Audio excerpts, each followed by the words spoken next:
Okay, I think we're close enough for government work.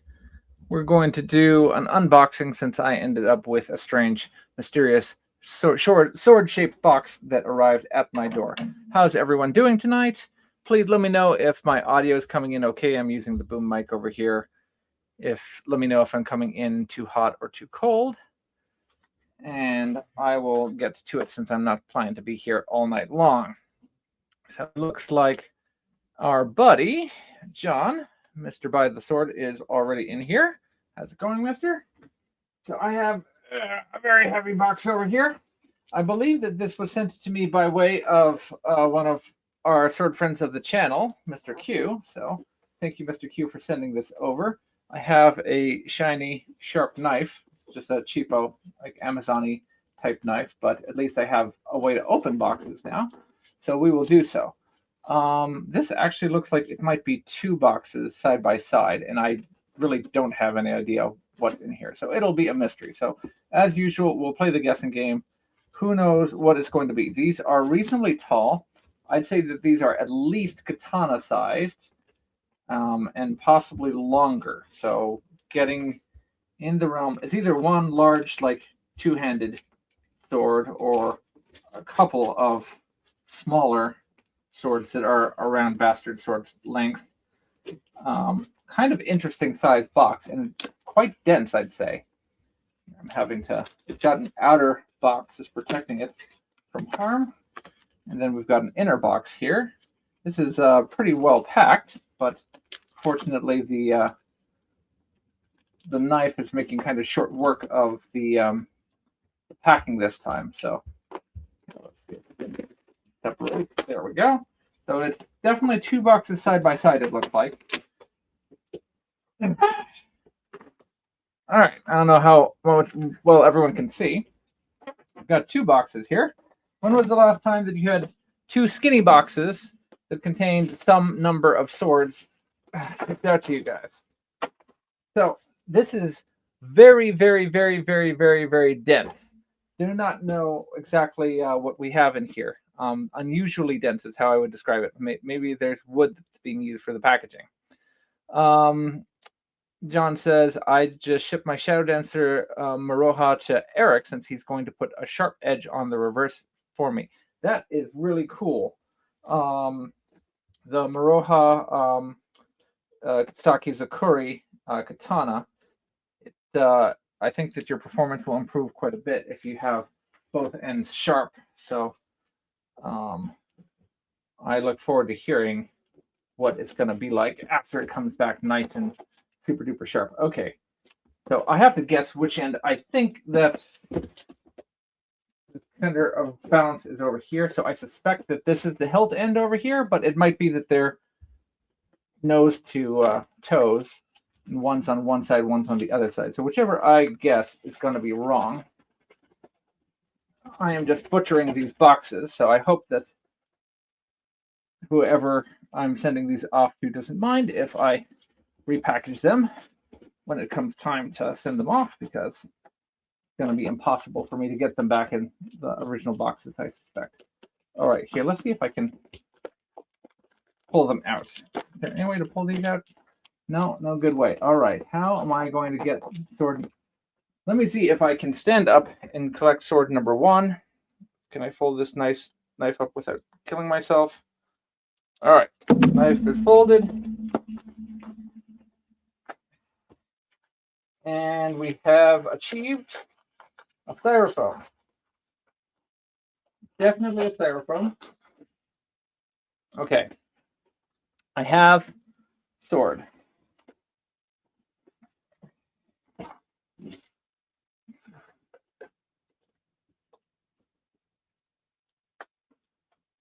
Okay. That's empty. Since that came out so easily, I'm tempted to just get the other one out right now also. In the meantime, we've got folks saying hi. Here's Alan Yang. Hello, Alan. How's everything going this evening? I'm just going to really quickly get the second one free so that I don't have to fiddle with the boxes anymore, and then we'll see what both of these are. So, yeah, that one popped out very easily. This is what you guys are paying for. You guys are paying to see all of this. So the swords themselves are medium sized. They're not too super big. Okay, it's just they have very dense boxes. I think that contributes to the weight. Okay, one is bigger than the other. We are going to open the shorter one first. Let's see what it is. Not quite sure. Not quite sure. So we're very careful not to injure any of the delicate stuff. That's actually much easier when you have a properly sharp knife. Having an improperly sharp blade means that you're hacking and tearing at it and makes it much easier for you to accidentally cut something that you're not supposed to. But when you're adequately sharp, as long as you have a steady hand, you can go in there and scalpel everything and it'll come right apart. Okay. So the guess from John is Kenpachi blade from Bleach. I haven't watched my anime in a long time, so I don't know what a Kenpachi blade looks like. You suggest it would be very funny though. So anyone afterwards tag me in a video or a picture of a Kenpachi blade from Bleach. I'm kind of curious to see what it'll look like. So I feel what feels like a discard there. Kind of interesting combination of features under all of my silk wrap. I was trying to guess what it was, but I'm not sure, so I'm just gonna pull everything off. All right, let's see what we got. Oh, whoa, whoo! This is a really pretty blade. Look at how pretty this one is. Is this a custom job? Wow, wow, wow, wow. So this is from LK Chen. Wow, look at how pretty this is. This is some custom scabbard work that I have never seen before. Wow, look at how beautiful this is. Take a look at this. So we see this type of stuff on Japanese sword makers, but I have never seen this particular combination on anything from LK Chen, and it's much less common in Chinese scabbard makers. This is gorgeous. Look at how beautiful this is. I do not know if LK Chen is going to be offering this as a service. So this is sanded down fish skin that has been dyed and lacquered as a scabbard, and it is gorgeous. Oh my goodness gracious. This is beautiful. So this should be the Yanling Dao that I'll just confirm that. We'll just pop out the blade really quickly. Oh, it's in there kind of tight. I assume that there is a, yeah, there we go. Yeah, so this is a beautiful, Sanmai bladed Yanling Dao. So this is, I don't know if you guys can see that, but this has been made from 3 steel plates that are sandwiched together. So there's a hardened steel center that is jacketed around softer steel on the outside. So this is a significantly more expensive construction. And it just produces really, really gorgeous patterns. But it also means that you have a very powerful cut. So just this, you can use whatever type of heat treatment that you want. But in addition, you have the mechanical advantage of being able to use a steel that naturally has can be brought to a higher hardness and be more brittle, that is used for the edge, and then have ones that are closer to iron that have softer, more ductile properties for the sides. This is used in all sorts of different types of laminate construction. Obviously, most famously in Japan, but done in India and China as well. So this is really, really, really pretty and really, really beautiful. And this is just gorgeous. So the hierarchy of the this is the Yanling Dao is a pei Dao from the Qing dynasty, and the color scheme of both the scabbard, the grip wrap, and the lanyard on it was all dictated in the military manuals. And depending on what color you had, was determined by your position. Sifu Cuddle has a video discussing that and what position you had to be in order to to determine what color you could have either for your grip wrap or your lanyard. I'm not going to try and guess. I want to say that this is an imperial color, that you might have to be one of the imperial like bodyguards to be able to wear this, but I could be wrong. We'll have to check back with Sifu Cuddle to be able to know that for sure. So I've said this before. I've purchased 2 of these Yanling Dao before from LK Chen because I love this as a saber so much. So, I study sabers of all types from all cultures all across the world, from the inception of sabers in the 7th century in Eurasia to all the way to the end of when sabers were in use at the turn of the 20th century. And LK Chen has revised this model a few times. So I picked it up when it first came out. And as soon as I picked it up, I was like, oh, this is one of the best models he's come up with. And no one at that time was doing a very good production pei Dao, a Chinese military saber. And just looking at it, if you just pulled it out, gotta pull it out again. Just pulling it out and looking at the shape of it, it looked very similar to a very famous example of these pei Dao, Yanling Dao, that is seen in the Met Museum in New York. And as soon as I saw that, I'm like, I have to have it. And I got it. And I kept it and I used it. And I loved it to death. It was one of my favorite swords to perform test cutting with.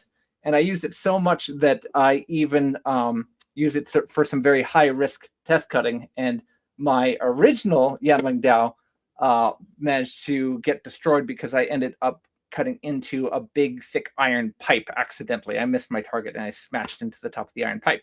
So when I found out that he had revised his model, I took advantage of the opportunity and I got an upgraded version of the Yanling Dao. The standard Yanling Dao is basically like a red color with red grip wrap. And that's what that version looks like. My version, which is, I consider, very classy and quite an upgrade, instead of just like a plain red, oh my goodness, all my swords are falling here, hang on, there we go, is kind of like a burgundy color with a blue grip wrap and again a yellow lanyard on here. Now, as cool as this is, and I certainly do consider this one to be quite cool, I think that the version that my friend has ordered puts mine to shame. This is just so neat. So if I'm looking at it, the dressed up scabbard is pretty much exactly the same dimensionally. It might be maybe 1 millimeter thicker, but not significantly. It's the overall form is basically exactly the same. The parts all look like they are using the same molds as previously. The dimensionality is the same. The hilt furniture, the pommel cap is the same. The ferrule is the same. The thickness of the grip is pretty much the same. This is a slightly different material possibly for the grip, the yellow than the blue. It has a slightly different feel to it. This one feels a little bit slicker and flatter, and this one feels a little bit more fuzzy, but it might just be that I've used this one more, and so it's not, it doesn't, this one might just be more worn in. I don't remember if this one was slick to the touch. I suspect not, because I have a couple other examples from LK Chen that use this yellow, and all of them, I believe, have this kind of slick, almost leather sort of feeling to the texture of the grip. The other thing that you might not be able to see is on mine, through the wrap, you can just see the exposed plain wood underneath, which means it's very, very, very, very slim. This one is ever so slightly bulged out. It's a little bit more rounded rather than boxy. And the reason for that is they have fish skin underneath. So they have Samagawa that's been dyed blue underneath against the wooden grip, which makes it very slightly more rounded and oval-like. So this is just a gorgeous, beautiful sword. Wow. And I wasn't aware that Elke Chen did work like this. So I don't know if they're advertising doing custom work like this, or modifications on their existing lines like this, but this is really, really pretty and just a beautiful sword. Here, let me hold it up again so everyone who came in late can see. This is a type of pei dao from the Qing dynasty called a Yanling dao or a Yanama dao, depending on who you're talking to. And it's a variation with a custom colored wrap and scabbard. It's got stained ray skin in the grip, and it has had sanded ray skin that's been dyed and lacquered over for the scabbard, which just looks really, really killer. And again, as I mentioned before, I'm going to pull it out one more time. There we go. It has a laminate construction, so it has a 3-plate blade with a hardened blade in the middle for the edge. And can I test it? Let me see if I have any paper. Everyone will want to know. Do you think, and does anyone want to guess if this is genuinely a sharp blade or not? Anyone want to take any guesses? Let's find out. For you and me, let's see. Oh! I can make, look at how little skinny the pieces of paper are that I can cut off. Those are like little ribbons of paper that I can cut. So this thing is disgustingly sharp. Yeah, this is a absolutely gorgeous, beautiful sword that I have here. So let me put it down for a second. I'll check in with everyone who's been commenting since I've been talking, and then we'll see what the second sword is. So yeah, RVA had one that was yellow in a bag that made it look like an ugly block. I'm not sure what type that is. Did Sanmai do did Chinese do Sanmai? We discussed that. Yes, they did. Sanmai or Sanmei would be in Chinese. Hey, Blindy, hope everything's going well with you. Sifu, yeah, I don't know if Brian Cuddle's in. I think it's a little late for him in Switzerland, so hopefully he catches this on the replay. But he's a good friend of the channel and very, very smart guy. He definitely knows his stuff. So how do the handles feel? They look very rectangular. So as I discussed in the recent interview I was doing with Elmsley and Estland, I think that one of the most important aspects for any sword is the grip and how it interfaces, how you will interface and connect with the sword. Now, if I turn my camera around for a second, and I'm going to do just that, so hang on. Earthquake, guys. I have a whole wall here of completely different types of swords from different cultures. And spoiler alert, I love how all of these swords feel in my hand, these specific swords, even though they are radically, in some cases, like the Roman swords here, radically super different than something like a Da or something like a Kilich. So what's going on with that? Like, I'm probably going to have a video talking about the grips specifically and what makes a good grip, what makes a bad grip. More and more I'm finding that if you go back to original historical grips, and this isn't true all the time because there are absolutely antiques that you will find that have just terrible grips. It's like, who came up with, someone was out to lunch when they put the grip on this sword. But when you're talking about a sword that you find that's antique and historical, that was created with intention, where someone was deliberately doing the work on it, oftentimes the grip that is on there is done with in with a lot of very specific, well thought out, well planned purpose in order to get the most out of that specific sword, whether it's what the blade is doing or whether it's what that fencing system is supposed to do. And how you hold it, you'll be able to get the most out of it. So I have, for instance, Chinese swords from the Qing dynasty that on paper should handle exactly like a Roman sword from the 3rd or 4th century. But you will never be able to treat the Roman sword the same way that you treat the Qing era Jian. Like, I couldn't just give the Roman sword to a practitioner of Jianfa from the late 18th century in China, because the way you hold, the way that you grab the gladius or the spatha more specifically, doesn't allow you to perform the same techniques on that sword that you do on the Jian, because it necessitates that you hold it in a very specific way for a Roman style of fighting compared to the Jian. Now, I like holding each sword, and I think holding the Roman sword is fun and treats that sword fine. And I think holding the Jian is fun and treats that sword fine. But you have to understand that the purposes that they had in mind were completely different and were intending to be different. So too is this. So I'll grab my sword rather than my friend's sword. So for the Peidao, like, a lot of people will try and hold it maybe uh like a katana. They'll try and hold it like that, which you can do, or they'll try and hold it like a saber. To be honest, this, you can hold it even all the way up to the ferrule. Like, if you make a box with your hand, your hand naturally forms like a bit of a square, and that's how you grip most dao. So this kind of squared off grip is how you use a dao. You hold it very close to the husho pan. You have a shield in front of you, and you have your dao over on that side. And when you use it like that, I find it personally very comfortable. Now, it takes getting used to.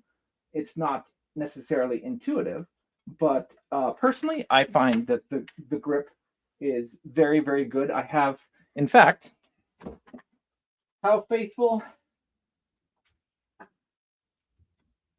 is LK Chen's reproduction? Spoiler alert, here is an antique Dao that I am in the process of restoring, and guess what? This is exactly what we have on the antique original. It's exactly the same. And if I hold the antique original, it fits exactly the same as what LK Chen is producing. So LK Chen is among the, if not the top dog when it comes to producing these swords. You can see that he has nailed it. I have to be a little bit careful how I'm holding it, but here, if I hold the antique up to the camera and side by side, they are basically exactly identical as far as their specs are concerned. So I'm going to just go and put this down since this is only visiting with me. I am taking care of it and slowly restoring it. But this is a shorter version of a Peidao. It's almost a Duan Dao, but this is probably from the very early Qing dynasty. It's got some complex features. It's almost kind of like a naginata blade that's on this particular example of an antique Peidao. So, hang on a second.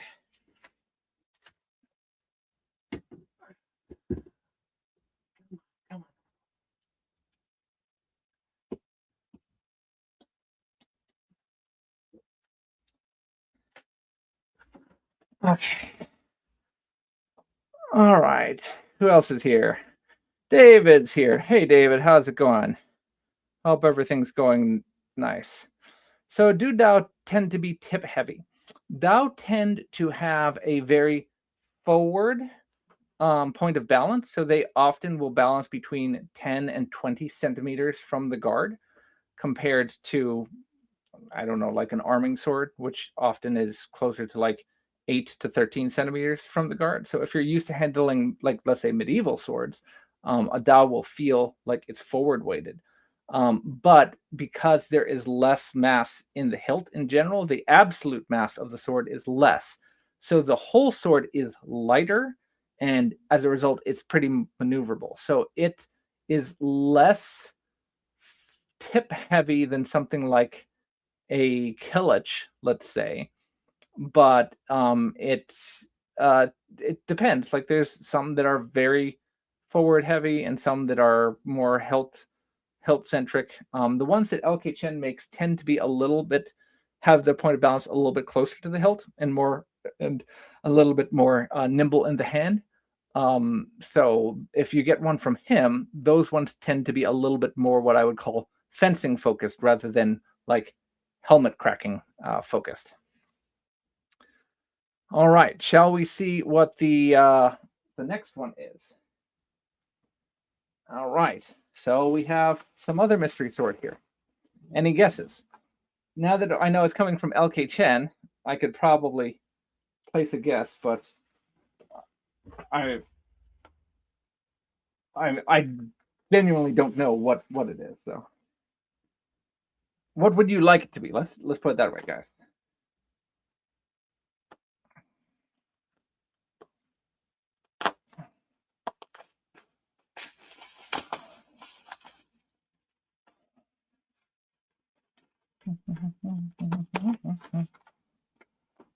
Well, I think we got it.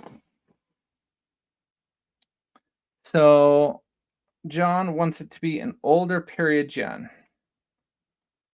Let's see. We have some old Gen lurking around. I think that you might be right that it's double-edged, but it could be wrong. Let's see.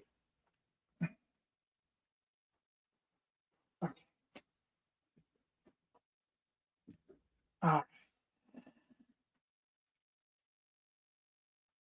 Okay. They're very well wrapped, so they're nice and secure. Ooh, this is very pretty.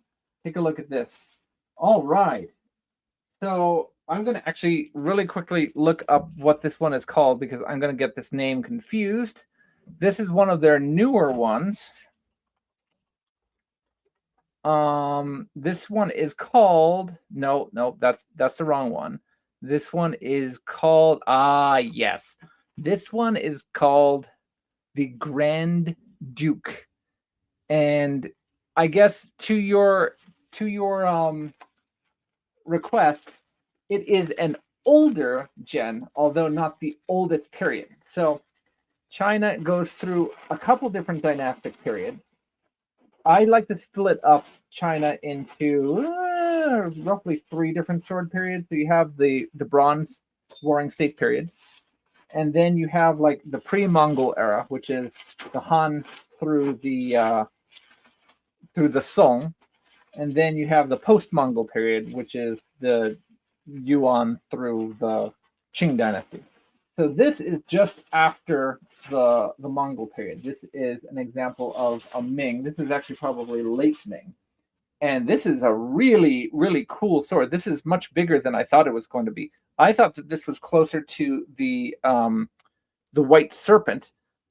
This is a high-ranking sword. So this would be like the sword of a general. Again, this is called the Duke, right? I already have forgotten the name that I just said. The Grand Duke. And the brief on it says Grand Duke is a replica of an early to mid Ming Dynasty sword. So they're dating it. No, they don't want to have a date. And it's just a high-ranking prince or minister's gen. Again, this is something that would denote status. So this is a time, of course, when you're going to have sword as a piece of decor, but also as something to show your position in society. Now, just because of that, that doesn't mean that just because a sword is heavily decorated, it's not also expected to be functional. So imagine someone nowadays who goes around with a pistol on their hip that happens to have ivory plaques on the side and is gold plated. That doesn't mean that you wouldn't expect that gun to be able to fire bullets.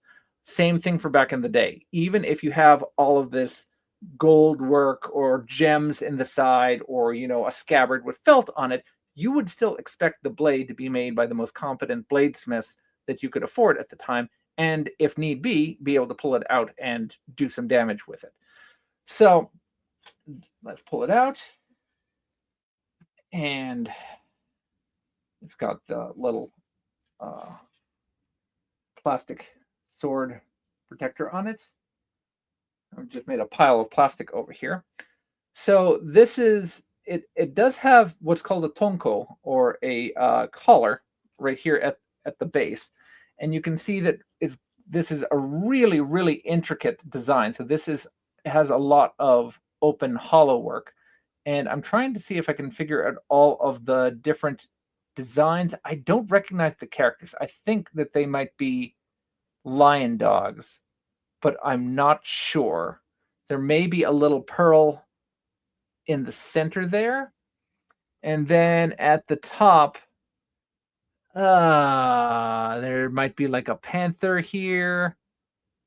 And yeah, I'm gonna have to look more into it. Sometimes I can recognize characters, but I can't recognize it. So on this side there was a monkey, a deer, and a bird, but on the other side I can't make it out. It looks like there was a panther, maybe a heron, maybe and a couple of herons. Let me see if I can see it on that side. So there are a whole bunch of characters on there. I'm going to put this down for just a second so that we can just see some of the beautiful, it's almost like a meander. It's not quite a meander, but just these repeating patterns that go all the way down the scabbard. The scabbard is very nicely executed. There aren't any errant hammer marks. The wood's all well polished. It's all very cleanly done. The brass is where it needs to be. There doesn't seem to be any extra glue on it. Overall, the scabbard is pretty robust. So a lot of people are used to, again, just like, for instance, a plain Japanese saya. Sayas are pretty light. This has lots of metal on it. So during the Yuan dynasty, the scabbards that were coming in from the nomadic peoples of the steppe, they liked to use these bands to reinforce their sabers running all the way up and down it. So during the early Ming, you see scabbards that have these long runners that run all the way down the length of the scabbard into the chape here. And you can see a nice rhomboid, or almost like a hexagon for the cross section there. And then the beautiful blade itself. So the blade ends in a kind of modest jian tip. And I didn't even realize that this is also a 3-plate design blade. So once again, my friend Mr. Q has ordered a 3-steel pattern. So there's one thick plate that runs all the way through the middle from one edge to the other edge. And then 2 other plates have been sandwiched to either side to make the top and bottom spine. So it's like one big sandwich, with the meat being the widest part in the middle. That's the hardest piece of steel, and softer pieces of steel bordering on iron as patterned steel. The lighting's probably not catching it, but it has this beautiful pattern welded appearance of the softer steels that are going towards the center ridge in the middle of the blade. And in the hand, even though it's quite long, it is very light and lively. It controls very easily from its position because of how Jian balanced. This one's going to balance right about there, I think. Yeah, this one's actually balancing very close to the hand because, yeah, so this one's only balancing a couple centimeters from the husho. And once again, I'll test the sharpness. Let's see what. Yep, it's once again, the edge has been refined to what I'd call a stupid level of sharpness. So this edge, I'm curious to see if it actually has any bit of lenticular cross section. It actually does. So something that they've done, which most makers don't, is they don't have a completely flat grind on the cross section. So the cross section is, let's see if I can get it on the camera. the cross section is a diamond, but rather than a completely flat diamond, it's slightly curved, which is what you would want. You want a little bit of reinforcement behind the perfectly fine edge. So just in Japanese, that clamshelling is called niku, or the apple seeding. So you could make it completely flat, and then it'll be super, super sharp, but it'll also be rather weak, and it'll start to break. So hollow grinding would be the most extreme case of that. In this case, this is the opposite. So this is clamshelling, and that reinforces the edge. So using very, very talented smiths, LK has been able to bring it to that fine of an apex so that it is consistent, completely straight all the way down, razor sharp, but it still has enough meat behind it that it shouldn't break the first time you hit anything that has resistance. So if you hit, go through tatami and hit a piece of bamboo in the center, it's not just going to chip your edge the first time you hit something. So this is once again a spectacular blade. Yeah, I am really impressed at how it's done. It is really, really pretty. It's got a dyed. I'm not sure what the hardwood that they use for the grip is here, but it is fit to the guard perfectly well. You can barely feel it as it connects to the upper part of the guard here. The collar is it looks like it's one piece. It doesn't even look like it's brazed. So the way that it's cast all as a single piece is very well done there. Same for the bottom part. So the pommel is integrated with the ferrule here, and that's all a single piece. And on the whole, it's done great. The only thing that I can comment on is it looks like some of the hollow work is, oh, you know what? Because it's asymmetrical, you can see the design. So each side is unique, which means where you'd expect to be able to see all the way through the holes, you actually see some of the design of the other side through it. So it's like two cookies that don't line up, and you're looking at the back of the cookie through the holes on one side. I thought that there was flash from the casting process that was left over and that needed to be cleared out. Yeah, this is really, really pretty and very, very well done. So count me very impressed. These were two very unexpected but not unwelcome surprises that I have been able to receive and look at here tonight. Retention on this is good. It slipped on so easily. I thought that the scabbard was going to fall right off, but it actually retains quite nicely thanks to the tonko. So that's functionally similar to a habaki on a Japanese sword, but they come from a slightly different background and history. So that was fun and completely unexpected. Oh, all right. Well, I hope everyone enjoyed that. That was my ramble and show off for tonight. Is there any other questions? Any other sword comments that I can cover? You got me for another minute or two. Is there anything that you'd like me to revisit or see before I sign off?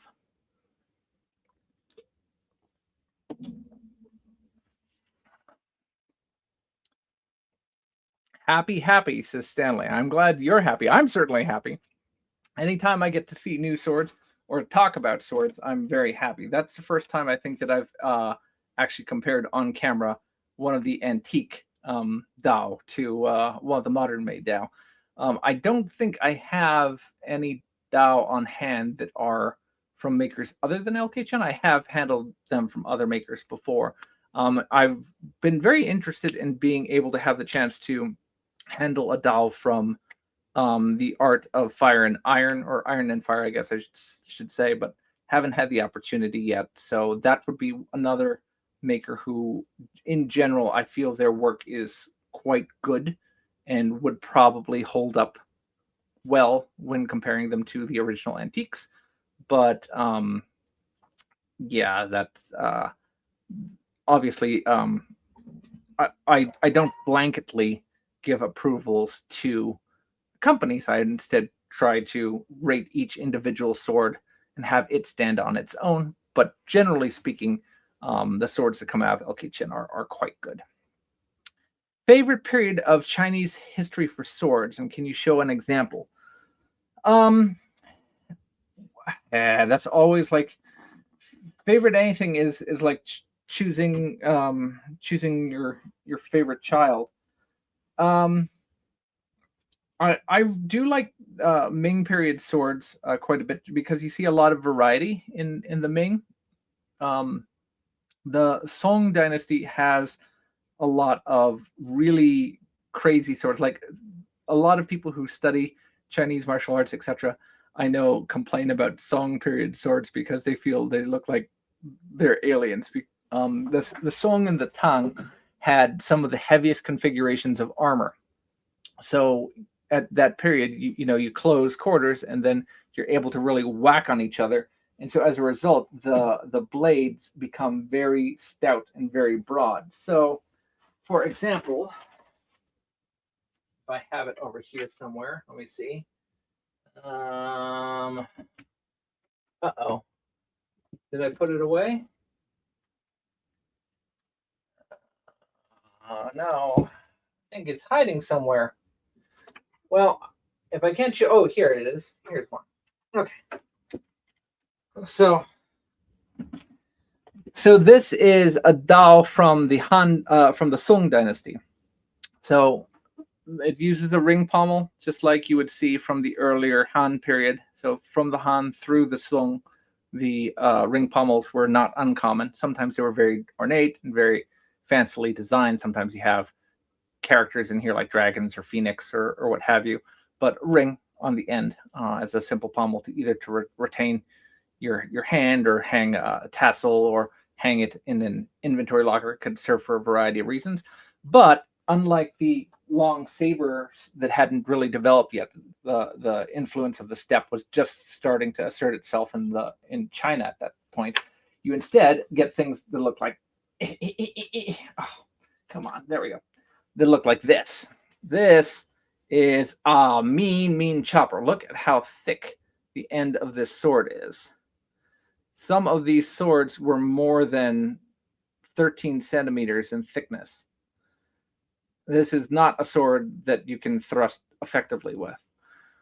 So I think that this is really cool just as a sword design, just because it stands out so much from everything else that's going on in other, not only other places in the world, but even other times in Chinese sword history. And the jian are not immune from that also. So the jian from this period tend to be very broad compared. They almost look like some types of European swords. Like you get into Spatha and Viking swords that have really broad blades with really rounded points. Chinese did Sanmai. Goes throughout Korea, Japan.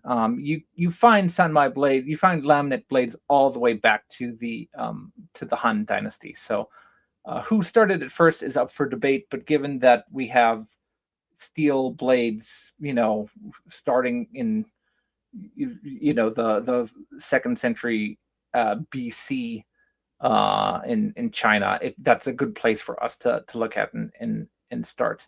Looks like a butcher's cleaver, yeah.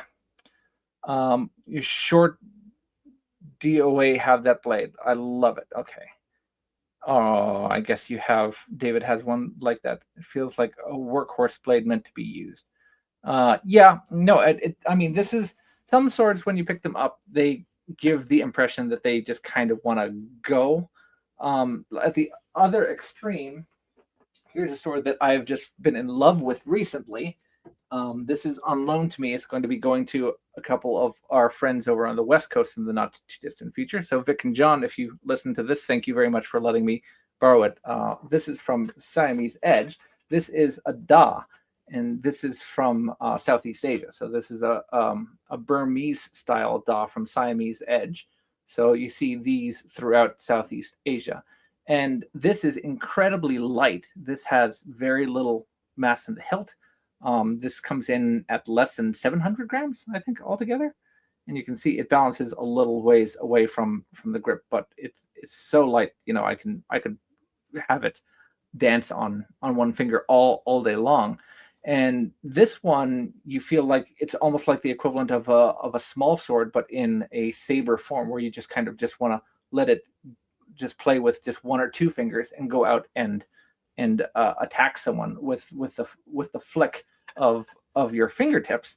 Whereas the Song Handao is short. It's shorter than the Da is, but it can accommodate either one or two hands, and it feels like you just want to put your whole body behind it and just, give someone a really bad day on the other side, whether or not they try and block your blow. So it's always interesting when you pick up a sword and it kind of is already telling you how it wants to be used. Some of them have that sort of intuitive dynamic property that comes out of them. You not always. Sometimes you get a misunderstanding of how it's meant to be used, but oftentimes you pick up the sword and it already is trying to encourage you to use it in a certain way, and that's always fun. I'll show you one more Chinese sword, John, since you were asking about my favorite period. This is one of my favorite. If I can get it. Oh my goodness gracious, everything's falling. Since we were asking about early period Jian before, this is one of, if not my favorite, LK Chen swords. This is the Magnificent Chu Jian. I may have shown this to you before. I'm not sure that I did, but it's from the very earliest parts of the Han Dynasty, if not before. So this is probably originally a pre-unification sword. Again, originally from the Chu state or the Chu kingdom, and these type of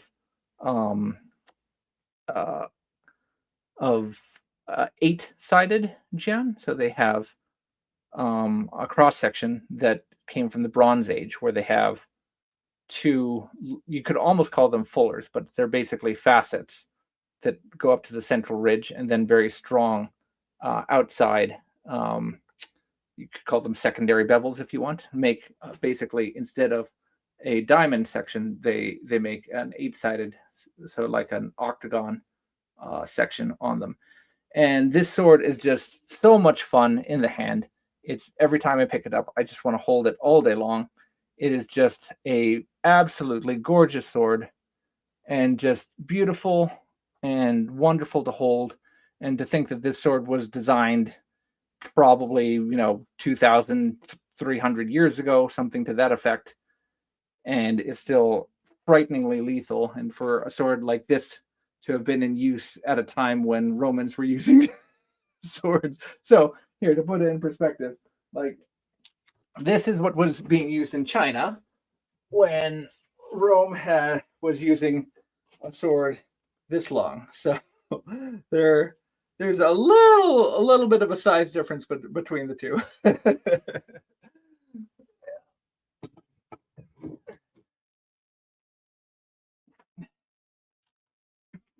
It's a very, very fun sword. So David asks, how is the handle secured?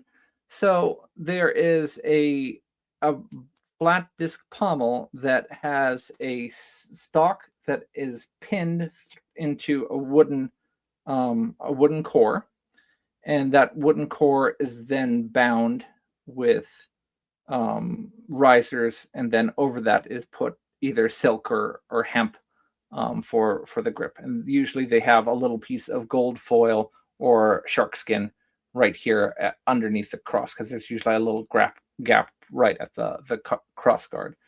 So we actually have very few surviving original grips, but we have grip coverings, but we have lots of surviving cores, or just the straight tang that goes all the way down, and then it's pegged to the end of the pommel, the disc pommel.